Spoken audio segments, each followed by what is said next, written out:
சேலம் மாவட்டம் அரசிராமணி செட்டிப்பட்டி அருகே மணியன்காடு பகுதியில் வருவாய் அதிகாரிகளுடன் விவசாயியின் குடும்பத்தினர் தகராறில் ஈடுபட்ட சம்பவம் பரபரப்பை ஏற்படுத்தியது. அரசு புறம்போக்கு நிலத்தில் மண் உள்ளிட்ட கனிம வளங்களை கடத்துவதாக கிடைத்த தகவலின் பேரில் விசாரணைக்காக வந்த அதிகாரிகளின் பைக்குகளை விவசாயியின் குடும்பத்தினர் பறித்து வைத்துக் கொண்டதாக கூறப்படுகிறது.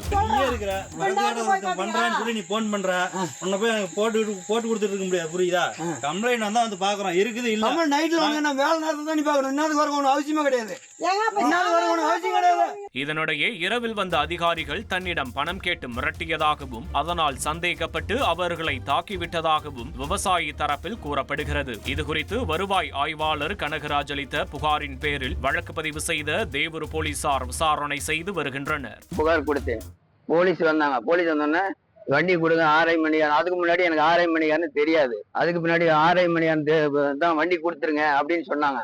இல்லைங்க, நான் செய்தி எடுத்த பின்னாடி தான் நான் வண்டி கொடுப்பேன்னு சொன்னேன். அப்புறம் போலீஸுக்கு கிளம்பிட்டாங்க.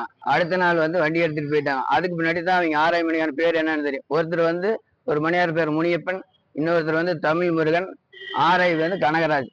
3 பேரும் கைகள் பாய்ப்பி என்னை திருடன்னு சொல்லி ஒன்று பிரச்சனையாகி அடிச்சு விட்டாங்க. அடிச்சு நான் கவர்மெண்ட் ஜிஹெச் ஹாஸ்பிட்டலில் சேலம் எடப்பாடி ஹாஸ்பிட்டலில் அட்மிட் ஆகி இருக்கிறேன்.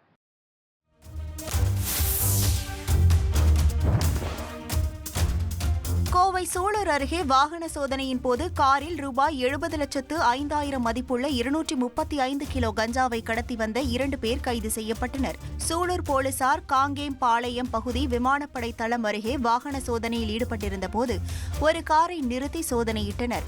அதில் காரில் பல மூட்டைகளில் இருந்த கஞ்சா பறிமுதல் செய்யப்பட்டது. இதுகுறித்து வழக்கு பதிவு செய்த போலீசார் நாகப்பட்டினத்தை சேர்ந்த வேதமணி மற்றும் தூத்துக்குடியை சேர்ந்த சதீஷ்குமார் ஆகிய 2 பேரை கைது செய்து விசாரணை செய்து வருகின்றனர். விழுப்புரம் அரசு மருத்துவமனையில் நோயாளியின் வலது காலுக்கு பதிலாக இடது காலில் அறுவை சிகிச்சை செய்யப்பட்டதாக புகார் எழுந்த நிலையில் வலது காலில் அதே மருத்துவர் மூட்டு அறுவை சிகிச்சை செய்துள்ளார். விக்கிரவாண்டியை சேர்ந்த மாரிமுத்து என்பவர் வலது கால் மூட்டு அறுவை சிகிச்சைக்காக விழுப்புரம் அரசு மருத்துவமனையில் அனுமதிக்கப்பட்டார். மயக்கம் தெளிந்து பார்த்தபோது அவருக்கு இடது காலில் கட்டு போடப்பட்டிருந்தது. இதுகுறித்து அவரது மனைவி அளித்த புகாரின் பேரில் விசாரணை நடத்திய மருத்துவ குழுவினர் அவருக்கு வலது காலுக்கு பதிலாக இடது காலை தவறுதலாக திறந்ததாகவும் பின்னர் தவறை அறிந்து உடனே மருத்துவர்கள் மூடிவிட்டதாகவும் தெரிவித்தனர்.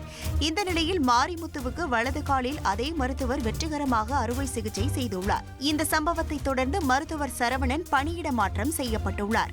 இந்த நிலையில் தங்களுக்கு இழப்பீடு வழங்க வேண்டும் என்று பாதிக்கப்பட்ட மாரிமுத்துவின் குடும்பத்தினர் வலியுறுத்தியுள்ளனர். ட்ரெண்டை ஃப்ரெண்ட் ஆக்கிக்கோங்க. தந்தி டிவியின் சப்ஸ்கிரைபர்ஸ் அண்ட் ஃபாலோவர்ஸ் குடும்பத்தில் நீங்களும் இணையுங்க.